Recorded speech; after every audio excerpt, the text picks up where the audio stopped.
तेव्हा दिघावासियांच्या डोक्यावरचं छप्पर आता जाणार आहे, त्यामुळे ते काळजीत आहेत आणि या सगळ्या संदर्भात बोलण्यासाठी आपले प्रतिनिधी आता आपल्यासोबत आहेत। दिघ्यामधून आता विनायक पाटील आपले प्रतिनिधी आपल्यासोबत आहेत आणि त्याचबरोबर कॅम्पाकोला परिसरामध्ये मनश्री पाठक आपली प्रतिनिधी आहे, तिच्याशी आपण चर्चा बोलणार आहोत, या संदर्भात जाणून घेणार आहोत। पण सुरुवातीला विनायककडे जाऊयात। विनायक, आता दिघावासियांच्या मनाची अवस्था काय आहे? तिथं तुझ्यासोबत काही दिघ्यातली मंडळी आहेत, त्यांचं नेमकं म्हणणं काय? नक्की आपण पाहिलं असेल की आता जून महिना आहे, जून महिन्याची आज 8 तारीख आलेला आहे। काही आठवडाभरात पावसाळा सुरू होणार आहे आणि कोर्टाच्या निर्णयामुळे आता हे धास्तावलेले आहेत, कारण ऐन पावसाळा त्याच्यामुळे आम्ही जाणार कुठे असा प्रकारचा मोठा प्रश्न त्यांच्यासमोर निर्माण झालेला आहे। 6 महिन्यापूर्वी 2-3 बिल्डिंग या ठिकाणी पाडल्या होत्या, ते रहिवासी सगळे रस्त्यावर आले होते। त्याच्यानंतर मोठ्या प्रमाणात आवाज उठल्यानंतर मुख्यमंत्र्यांनी अधिवेशनामध्ये 2015 पर्यंतचे अनधिकृत बांधकाम रेग्युलर करण्याची घोषणा केली। त्याच्यानंतर ती मुख्यमंत्र्यांच्या घोषणानंतर पिंपरी चिंचवड नवी मुंबईतील दिघा रहिवाशांना मोठ्या प्रमाणामध्ये दिलासा मिळाला होता। मात्र मुख्यमंत्र्यांनी जरी घोषणा केली असली तर सरकारने याबाबत ठोस पावलं उचलली नाहीत, कोर्टासमोर आपली ठोस भूमिका घेतली नसल्यामुळे अखेर कोर्टाने या ठिकाणी आज दिघामधील जे पांडुरंग अपार्टमेंट आहे, कमलाकर अपार्टमेंट आहे, त्यांनी कोर्टामध्ये याचिका केली असता कोर्टाने ती याचिका फेटाळलेली आहे। त्यामुळे ऐन पावसाळ्यामध्ये त्यांना आता रस्त्यावर येण्याची वेळ आलेली आहे। आपल्यावर दिघावासी आहेत, काय बोला आता कोर्टाने तुम्हाला याचिका केली होती, काय कोर्टाने सांगितलेलं आहे? आता मान्य मुख्यमंत्र्यांनी अधिवेशनामध्ये केलं होतं की 2.5 लाख घरं आम्ही नियमित करू। आता गेल्या वर्षी तर आमचं पूर्ण सण बिना आमचे सगळे ह्याच्यातच गेले। आता हा नवीन वर्ष आला, मुख्यमंत्र्यांनी अधिवेशनामध्ये सांगितलं की 2.5 लाख घरं आम्ही नियमित करतो। आता अधिकृत म्हटलं तर कुठं अधिकृत, सगळं अनलिगलच आहे। नवी मुंबई म्हणा, ठाणे म्हणा, कल्याण डोंबिवली हे सगळं अनलिगलच आहे। आणि इथं 99% महाराष्ट्रीयन माणूस असतो, उत्तर भारतीय आहे, गुजराती आहे। अनलिगल असतं तर आम्ही तर लिगल आहोत ना, आम्ही या देशाचे नागरिक आहोत। मुख्यमंत्री साहेबला एवढं नम्र विनंती आहे की तुम्ही कुठलीही पॉलिसी आणा, SR स्कीम आणा, कुठलीतरी पॉलिसीमध्ये आम्हाला बसून आम्हाला नियमित करा आणि कुठल्याही बिल्डिंगला हात लावता कामा नये। कारण सगळे इथं रोज 8-10 हजार रुपये कमवणारे माणसं आहेत महिन्याला आणि रोजंदारी करणारी माणसं आहेत, आणि हे लोक जाणार कुठं? पूर्ण वर्षाची आपली जे पुंजी जमून त्यांनी रूम घेतलं, कोणी रिक्षा विकून घेतले, कोणी टॅक्सी विकून घेतले, त्या टायमाला लोक जाणार कुठं? कोर्टामध्ये तुम्ही किती लोक सोसायटी केलं होतं, काय कोर्टाने आदेश दिले? कोर्टाने पॉलिसी मागितली होती, पण सरकारने चांगली पॉलिसी द्यायला पाहिजे होती। एक पॉलिसी फेटाळली, दुसरी पॉलिसी चांगली द्यायला पाहिजे। दंड असेल, काय असेल, नियमित करून काहीतरी SR स्कीम करून 25,000 लोक जाणार कुठं? पहिले 2 बिल्डिंग तुटले, ते 150-200 परिवार गेलं रस्त्यावर, आता हे 25,000 लोक जाणार कुठं? आणि दिघ्यातली एकही बिल्डिंग तोडता कामा नये, कुणाची असू ती। आपल्यावर महिला आहेत, काय बोलाल ऐन पावसाळ्यामध्ये कोर्टाने हे निर्णय दिल्यामुळे तुमच्यासमोर काय संकट उभं राहिलं?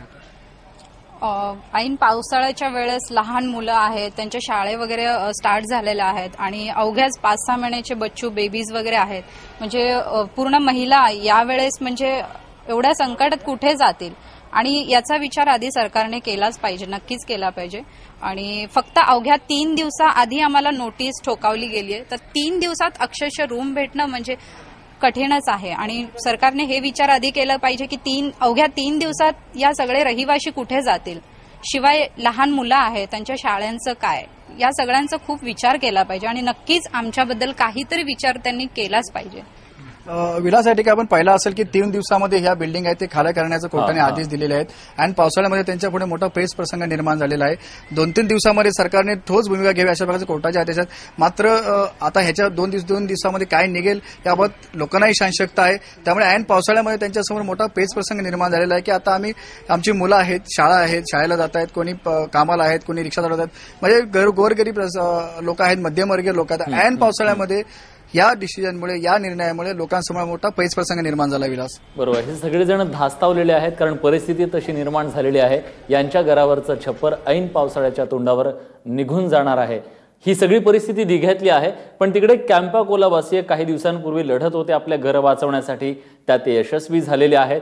मनश्री पाठककडे आता आपण जाऊयात। मनश्री, कॅम्पाकोलावासियांना अभय मिळू शकतं, दिघावासियांना ते मिळत नाही, कारण काय आहे? विलास, जसं आता दिघावासियांच्या प्रतिक्रिया आपण ऐकल्या आणि आपण जो प्रश्न विचारतो आहोत तोच प्रश्न मुंबईकरांना किंवा नवी मुंबईकरांना प्रत्येकालाच पडलेला आहे। जर कॅम्पाकोलाचा आपण लढा बघितला तर मी ज्या बिल्डिंगच्या बाहेर, कॅम्पाकोलाच्या बाहेर मी उभी आहे, या बिल्डिंगमध्ये राहणारे सगळे जे रहिवासी आहेत ते निश्चितपणे उच्च शिक्षित आहेत, उच्चभ्रू आहेत। या प्रत्येक फ्लॅट मागे किमान एक 4 चाकी तरी आहे।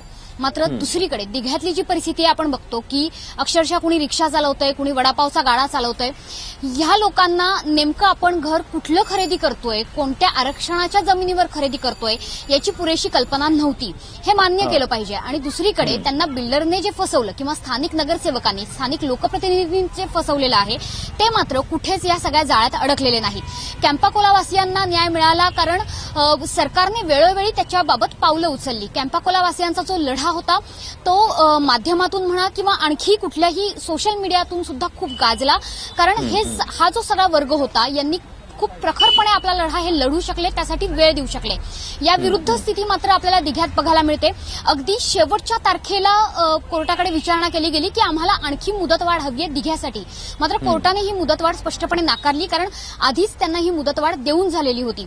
मात्र ह्या मुदतवाढीच्या दरम्यान सुद्धा राज्य सरकारची कोणतीही पॉलिसी दिघावासियांच्या बाजूने सक्षमपणे उभी राहील अशी पॉलिसी अस्तित्वात आली नाही. यापूर्वी जर आपल्याला आठवत असेल तर मुख्यमंत्री देवेंद्र फडणवीसांनी स्वतः विधानसभेत म्हटलं होतं की डिसेंबर 2015 पूर्वीची जी इलिगल कन्स्ट्रक्शन्स आहेत, ज्या अनधिकृत इमारती आहेत, ज्यांचा खूप मोठा पेचप्रसंग निर्माण झालाय, अनेक वर्ष लोक तिथे राहत आहेत, अशा बिल्डिंग्सबाबत एक धोरण आणावं असं खुद्द मुख्यमंत्र्यांनी म्हटलं होतं. त्याचबरोबर त्यांनी हे सुद्धा म्हटलं होतं की आता 2015 पूर्वीच्या ज्या इमारती आहेत अशा प्रकारच्या त्यांना धक्का लावला जाणार नाही, त्यासाठी सरकार एक नवीन पॉलिसी आणेल. मात्र ह्या पॉलिसीचा कुठेही थांगपत्ता लागला नाही. कोर्टासमोर अशा प्रकारच्या कुठल्याही पॉलिसीज, अशा प्रकारच्या 2 पॉलिसीज या स्टँड होऊ शकल्या नाहीत. कोर्टाने त्या खारिज केल्या कारण त्या तेवढ्या सक्षमच नव्हत्या. कोर्टाने त्याबरोबर हे सुद्धा विचारलं होतं की केवळ सगळ्या असा एकंदरीत सरकारला विचार करता येणार नाही, कारण सगळ्याच अनधिकृत इमारती जर अशा प्रकारे अधिकृत करायच्या ठरला तर त्याचा फार मोठा परिणाम महाराष्ट्राला सोसावा लागेल, भोगावा लागेल. त्याच्यामुळे वेगवेगळ्या पॉलिसीज आणणं खूप गरजेचं आहे. आणि म्हणूनच आता सरकारला येत्या काही दिवसांमध्ये, अगदी 2-3 दिवसांमध्ये जर निव्वळ दिघ्यासाठी अशी पॉलिसीज आणली आणि ती सुद्धा ज्या जागेवर सध्या दिघ्यातल्या ह्या इमारती आहेत ती म्हणजे एमआयडीसीची जागा आणि सिडकोची जागा, या दोन्ही प्राधिकरणांच्या मान्यतेसकट, सहकार्यासकट जर ती पॉलिसी आली तर आणि तरच दिघावासियांची घरं ही वाचू शकतील. आणि त्यामुळे निश्चितपणे आता संपूर्ण जबाबदारी ही राज्य सरकारची आहे. सरकारने जर खंबीर आणि सक्षम पॉलिसी आणली तरच दिघावासियांची घरं आता वाचणार आहेत. बरोबर. सरकार काय करतं याकडे आपली नजर असणार आहे, कारण सर्वसामान्य माणसं आज हे पाहतायत की तिकडे कॅम्पाकोलातली माणसं जी अनधिकृत इमारती बांधून होती ती टेचात उभी आहेत, पण दिघावासीय पेचात आहेत. धन्यवाद तुमच्या दोघांचेही, तुम्ही या सगळ्या सविस्तर माहिती दिलीत त्याच्याबद्दल.